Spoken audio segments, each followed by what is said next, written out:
The UN's Human Rights Office had said a catastrophe is unfolding in Sudan. The country has been mired in a civil war since 2023 between the official army and the paramilitary Rapid Support Forces. Now, last month, at least 45 civilians were killed in 15 drone strikes in el-Obeid and the surrounding areas between June 6th and June 28th. There are fears that the RSF could stage a new attack. For more, we can speak to Mateo Jaramillo Ortega. He joins us from Nairobi. He's a spokesperson for the International Committee of the Red Cross for Eastern Africa. Hello to you, Mateo. Real quickly, what do you know about this information that suggests an attack could be imminent? Good afternoon, and thank you for having me.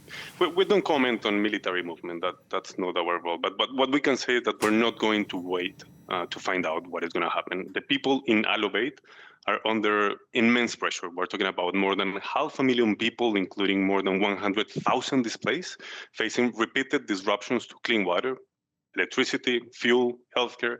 Many of these families have already fled violence elsewhere. So these conditions increase the risk of malnutrition, for instance, particularly among young children.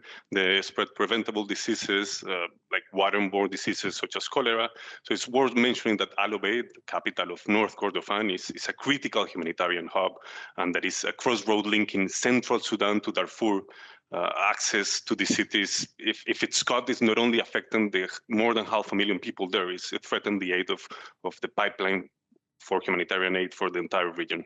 Yeah, and it bears worth repeating, 500,000 people in el-Obeid, the UN saying every one of them is at risk if there's a new attack.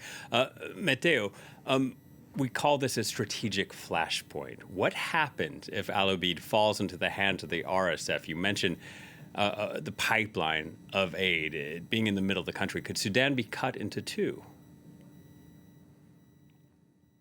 Well, it will be very hard to say if Sudan is going to be cut into two. But what we can say right now is that the civilian suffering in Sudan is not inevitable. You know, much of the harm over the past 3 years since the beginning of the combats in Khartoum and nowadays also in el-Obeid could have been prevented if the laws of war, if international humanitarian law had been respected. You know, international humanitarian law is clear. Hospitals, water networks, power grids must be protected, and the destruction of these essential services, of this infrastructure, is not only a humanitarian crisis itself; it's a long-term economic, environmental, social catastrophe that makes recovery more complex and more costly, also, you know, for the years to come. Yeah, Mateo, as you know, unfortunately, stories like this don't get as much media attention as they deserve. We have the war in the Middle East. We have the twin earthquakes in Venezuela. We have the outrageous heat waves happening in Europe. What more needs to be done to put international attention onto the situation in Sudan? Well, we say that the cost of inaction is rising. You know, the longer international humanitarian law, talking specifically about armed conflict, is ignored, the harder it becomes to restore services, to address the trauma of the victims, to rebuild the trust that puts contexts or countries such as Sudan, the entire future at risk. So what we say that the world cannot turn a blind eye, you know, in the suffering of these people.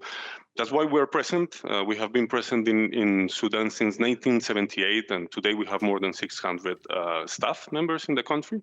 We work closely with the Sudanese Red Crescent. Just to mention you that this week we concluded a distribution of food for more than 42,000 people across different camps and urban areas. In the coming weeks, we're going to provide nutritional supplements for over 7,000 children and pregnant women. We have on the ground 36 trained volunteers working across 12 different display sites, you know, providing first aid and referral to health centers. What I would like to say is that, once again, that the cost of inaction, of not respecting these rules of war, can have a greater impact on the people that is already suffering. Mateo, thank you very much. Mateo Jaramillo Ortega from the ICRC. Thank you.